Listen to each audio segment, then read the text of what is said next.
Hola, mi nombre es Víctor Hugo Arevalo Paternina, soy estudiante de la Universidad Nacional Abierta y a Distancia y el día de hoy les hablaré sobre la división del trabajo según la concepción de dos autores, así que vamos a ello.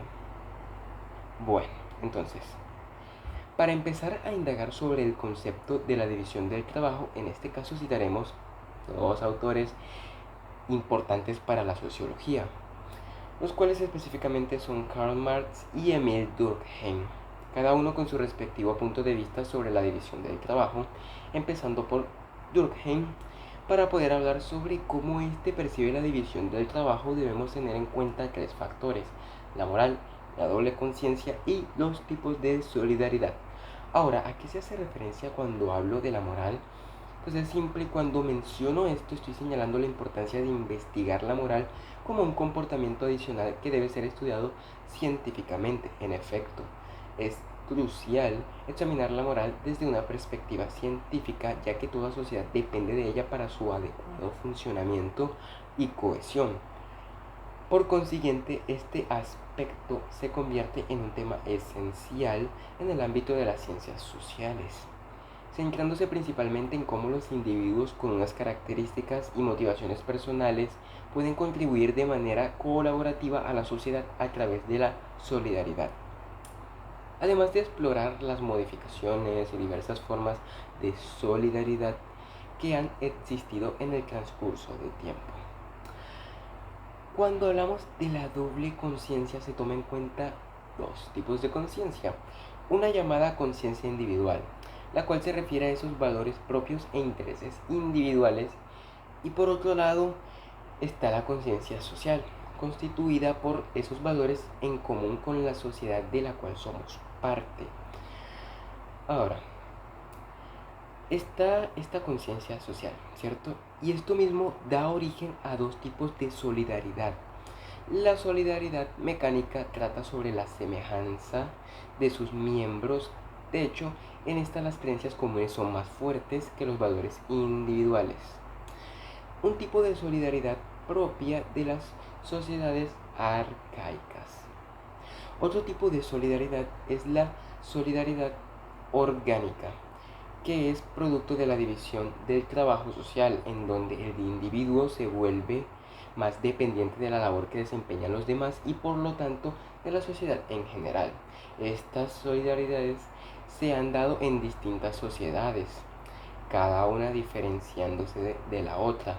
Las sociedades primitivas, las cuales están sometidas a un derecho represivo, quiere decir que si uno de los individuos comete un delito, este será castigado gravemente por su acto indebido, ya que afecta a toda la sociedad, esto con el fin de mantener la cohesión, es decir, la relación entre las personas o la unión. Cuando un individuo comete un delito, este será castigado gravemente por su acto, ya que afecta a toda la sociedad, ¿cierto? Entonces, en este tipo de sociedad, cada individuo es muy parecido entre sí, o sea, apenas hay individualidad, ya que la ausencia de esta es notable. Se denota homogeneidad. Ambos individuos cumplen funciones similares y comparten intereses comunes. Es una conciencia colectiva intensamente compartida, y por eso la solidaridad era mecánica, ya que lo común se vuelve más fuerte que lo individual, por lo tanto la cohesión es más fuerte cuanto más débil era la conciencia individual del individuo. En esta solidaridad, la división del trabajo era casi inexistente. Pero si hablamos de la solidaridad orgánica, esta pertenece a las sociedades más contemporáneas, sociedades modernas, donde se encuentra establecida una gran diferencia entre las sociedades modernas y las sociedades primitivas o arcaicas. Las sociedades modernas mantienen un derecho restitutivo, donde el delito o un crimen ya no resulta ser una ofensa contra la sociedad, sino un mero error, un problema donde el Estado interviene tomando las medidas adecuadas para que sea tomada como algo donde se tiene que resolver pasivamente y no como algo digno de ser castigado gravemente. En este tipo de sociedad se generaliza la división del trabajo. se reconoce la heterogeneidad y la individualidad. Aquí hay una colectiva débil y tenemos a la solidaridad orgánica, la cual mantiene un vínculo social en virtud de las diferencias. Cada uno tiene valores, intereses, creencias diferentes y manejan un concepto moral distinto. En este caso, las pasiones colectivas se vuelven intereses.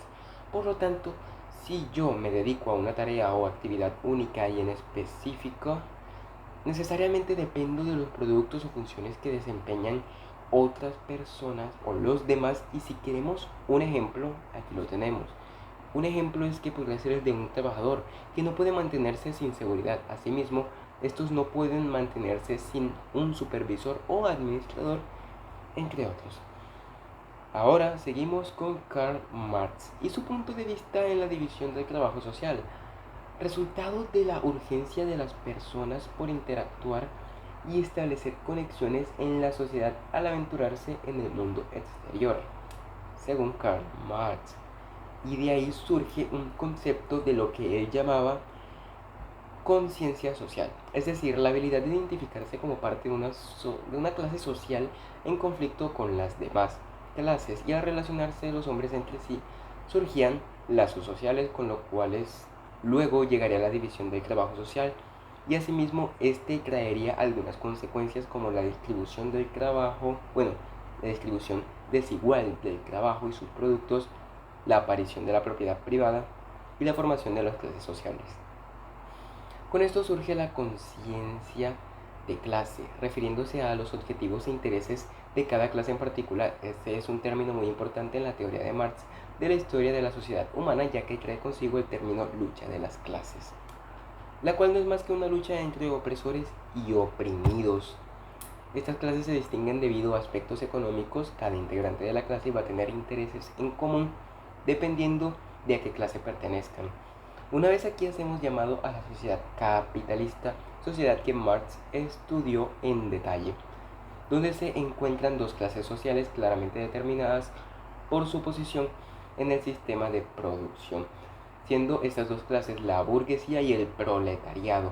La burguesía tiene medios de producción, mantiene el control sobre estos y compra la fuerza laboral, es decir, que el proletariado se encuentra bajo una especie de yugo ejercido por la burguesía, debido a que el proletariado son los obreros, quienes son dueños de su fuerza de trabajo, pero se ven en la necesidad de prestar sus servicios a cambio de una remuneración insuficiente, con lo cual sobrevivir. La burguesía se beneficia de esto al proporcionar al proletariado un sueldo a cambio de su trabajo a favor de la burguesía.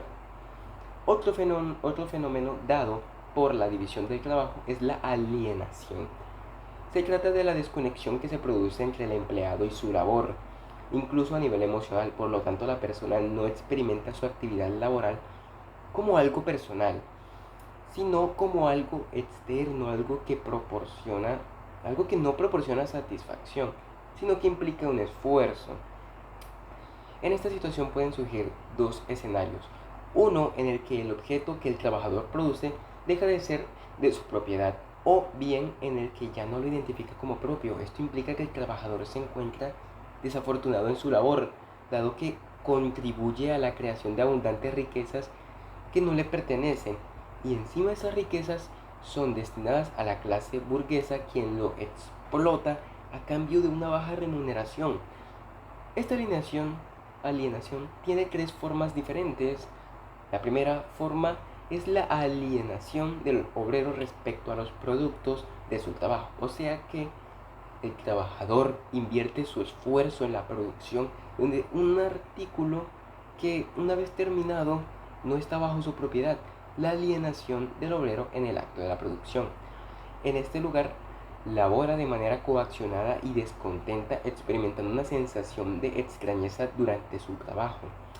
Y por último, la última forma de alienación es la alienación del hombre respecto al género humano. En esta etapa, el ser humano se aleja de la naturaleza al contribuir a su degradación, y también se distancia de sus semejantes al participar en una competencia desleal contra ellos. Interesante, ¿no? Un ejemplo de una persona que trabaja en alienación es como un trabajador humilde. el cual requiere de un ingreso económico para así poder mantenerse a sí mismo, por lo cual éste toma acción y decide prestar sus servicios a una persona que está de acuerdo en pagarle un salario, a cambio de que éste trabaje para él, ya sea en una construcción, un trabajo de fuerza que implique un desgaste físico o la fabricación de algún producto que al final, después de tanto empeño puesto en este producto, termine siendo propiedad de otro, porque ese era el acuerdo. Pero aún así, esto conlleva que el trabajador se sienta insatisfecho y experimente la alienación. Muchas gracias.